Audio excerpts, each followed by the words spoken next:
right, hello everybody. Welcome. Welcome to another edition of Text on Video Calls Having Coffee.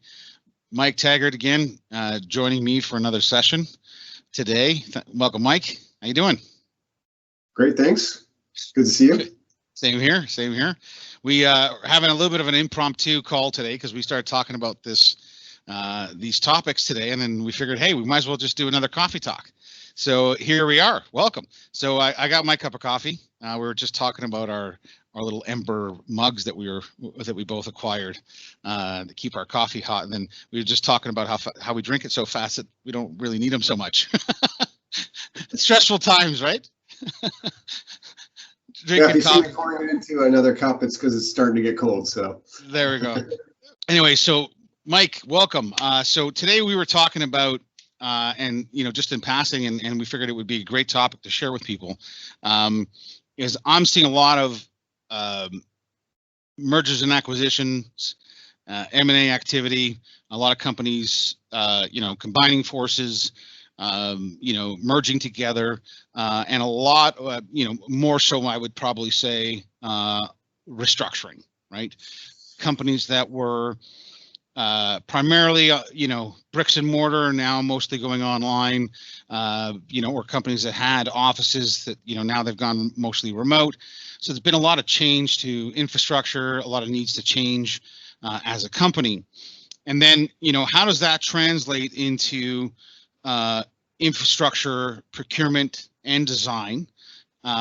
And then how do they deal with that from a cost point of view, right? Because, hey, maybe they've got a system that's only a year old. They did it, a year or, pre-pandemic, or they just finished it pre-pandemic. And now business models changed, or there's been a merger, or you've acquired a company who, you run all Lenovo and they were running all HP or Dell or vice versa or whatever. And you want to consolidate and have a singular platform to manage everybody on. What are some of the approaches that, a lot of these financial people, controllers, merger consultants, acquisition consultants, all these guys want to talk to us IT guys about in some of the options that maybe people are not aware of? Yeah, there's, a few different reasons people are looking for alternate ways of acquiring their IT today. In some cases, it's, like you said, it's mergers, it's acquisitions, and in some cases, unfortunately, it's companies who are downsizing, and so there's often a need for both them to find a better way to standardize their devices, to simplify their support for the new users that they've got, or the shrinking workforce they might have. And one thing that we can get customers help with today is asset recovery services for those types of situations. So customers who want to, get rid of old assets and have them replaced with new assets can get services that help them with the disposal of those assets. Sometimes there's, a need to do secure data wipes and things like that on those devices before they do dispose of them. And then finding the best way to get rid of those assets, having them properly recycled in some cases. But ideally, hopefully finding a way that we can recover some value in those assets and use the value towards new projects, towards new growth, and towards new technology that's going to help their business, and hopefully lead them towards that standardization as well at the same time.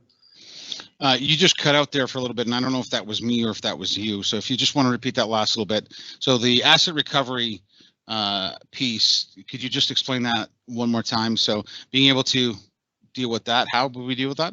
Yeah, so tier one vendors today, what they can do generally is offer services that allow you to have those old devices removed, have them securely wiped if that's necessary, and sometimes wrapping other services around that might be necessary for the disposal of those devices. And then also looking to find buyers for those devices, hopefully, possibly recovering some value on them. And then if not, looking for ways that we could maybe donate them and get some value there, maybe from a tax return perspective, or as a worst case, having to recycle those devices properly. Fair enough. Fair enough. And then also then once once we're looking at the financial implications of these things, one of the things that we've run into quite a bit with some of our customers is, there isn't always the appetite, especially if there's a merger or an acquisition happening, or if, like you said, there's a downsizing happening or a company restructure. There isn't always the appetite to spend the capital to buy new hardware, right? So, we've always gone, led people in the direction of potentially the device as a service. Could you explain to people, because I know it's a term that, again, it's just another acronym, the DOS and, however else other people abbreviate it, but there are the devices as a service. Could we kind of just explain that to people as an option? Because again, I think that's something that people don't think about, the advantages of that. Yeah, people have often referred to it as hardware as a service in the past. I mean, we've opened it up to calling it device as a service just because we're expanding it into more than just your IT hardware. And it includes a lot more than just the device from our perspective, though, because usually when you're getting a device under a device as a service contract, what you're doing is renting that device for a minimum of a 1-year period generally. And then the benefit of doing that really is significant in the support side of things. There's asset controls that are in place on those devices to manage them for you, to make sure that they don't go out of warranty. Usually what we do is preset an agreement with the customer that decides on the type of refresh schedule they need and any other customizations they might need. Whether that be making sure that they've got the latest technology for a specific application that they run. It's a very customizable solution for whatever customers want to fit their refresh requirements.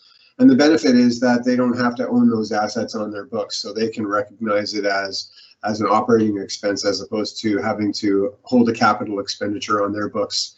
The device would be owned by the tier 1 vendor that's supporting that device for them throughout the life cycle of that device, and then even owning the disposal and recovery of that device when the life cycle is complete. So lots of different benefits there for customers who don't want to be the owner of an asset today.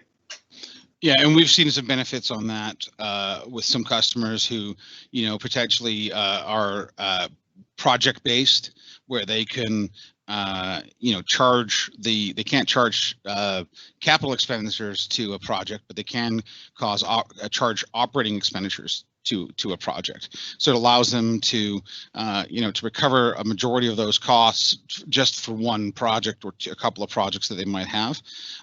So it allows them to offset that cost on a monthly basis to a specific project or a couple of projects that might be on the books. Also allows them to better align their spending with revenue, right? So if they know that they're getting, and we talked about this earlier, and I thought it was a great point. If they're getting a project that's coming on the books that they're bidding on, either post-COVID or it's just happened, they can ramp up and say, we're going to just rent machines for the duration of that project. We don't have to commit to owning them for the entire period and then be responsible for them and have to write them off our books or so whatever. So they can kind of scale up and scale down as they need, knowing basically what the revenue is going to be, right? Exactly. Yeah. So much business is done project-based these days. I see a lot of that, especially in the architecture industry or in industries such as media and entertainment, where maybe, you're bringing on a contract for, say, one movie or to develop one building or something like that. So you've got a dedicated team for that project. That team wants to have the latest and greatest hardware and doesn't want to absorb the cost of owning that hardware. They can just own it for that period of time that they need it for that project, but have the latest cutting edge technology at the best, most cost effective, method of deployment. And not have to own the costs of owning that hardware either, right? Because that's still on the owner of the hardware, which in many cases is that tier 1 vendor. Yeah, and from a sales point of view, we've noticed a couple of customers take different approaches to that. Well, they'll come to us and say, we're doing this project. We need this many computers with this processing power. What's the retail sticker price?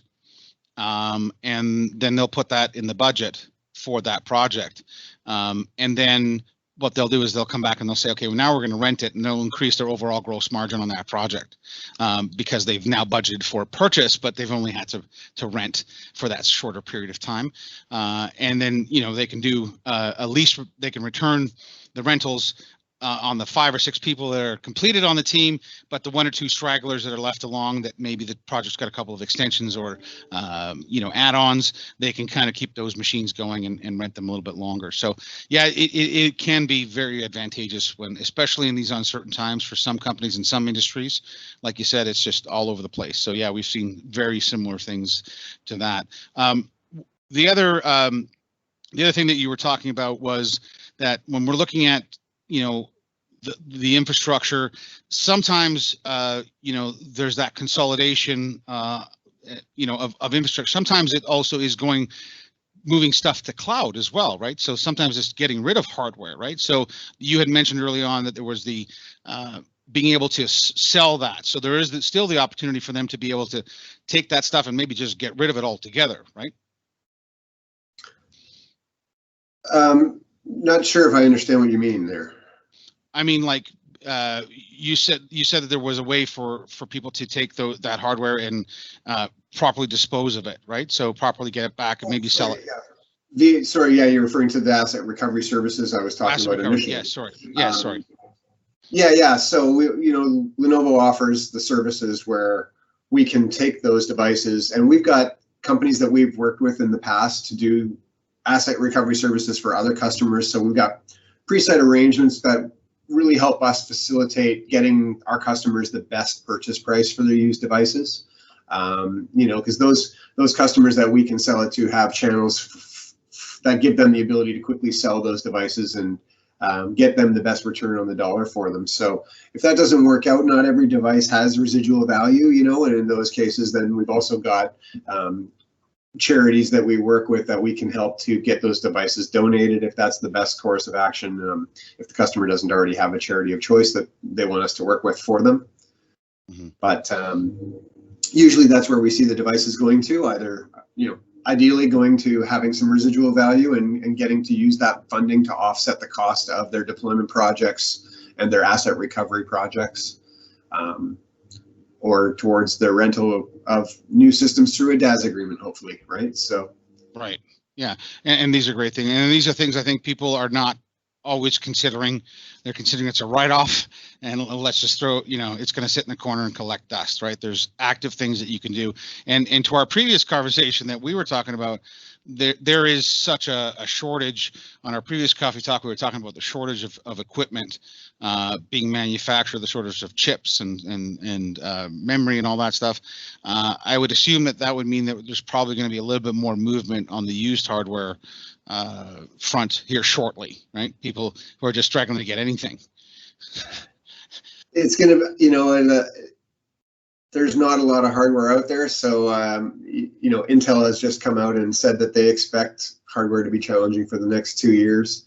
And I think that the rest of the industry is probably going to be facing challenges as well when it comes to getting components. So, when we're not selling as much new stuff, we're not seeing as much used stuff, obviously, that's entering the market for us to get opportunity to do that with.